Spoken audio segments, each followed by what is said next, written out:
all of these Arab Americans have in common? The US government says they're white. Say what?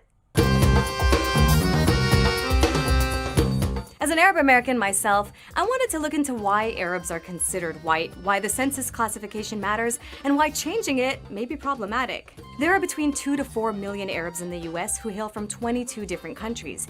But according to the box they're meant to check on the US Census and other applications, they're white. Now, let's first set aside the fact that the last time Mohammed Abdullah went through TSA security, he didn't necessarily reap any of that sweet white privilege.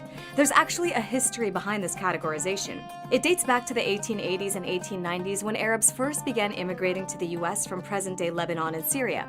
They settled in Boston, Detroit, and New York, establishing restaurants, businesses, and newspapers. But unlike Irish, Italian, and Portuguese immigrants, these newcomers didn't come from Europe.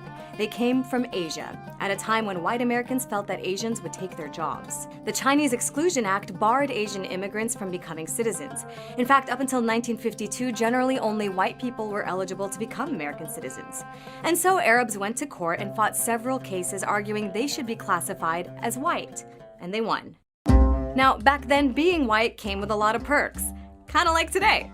And so Arabs who sought white identification did so to avoid discrimination in public life and to be treated better than non-white minorities. But fast forward to today's post-9/11 America. Arabs are discriminated against regularly at airports and courts, by the government, and by the police.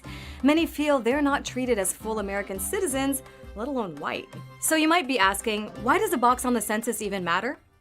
Well, for one, having better data on the US population gives us a more complete picture of how diverse the country is becoming. And policymakers can potentially better serve the needs of their constituencies if they know more about them. The Arab American population has basically been invisible and hasn't gotten the benefits of having federal minority status. That's why during the 2010 census, activists encouraged folks to check it right, you ain't white. They argue that having actual data on the size of the community is helpful for political mobilization, tracking hate crimes, applying for federal grants for minority-owned businesses, being considered for affirmative action, and health research. In 2013, Arab American organizations and academics sent the US Census Bureau a letter to include a Middle Eastern or North African category for the next census in 2020, and the government is considering that today.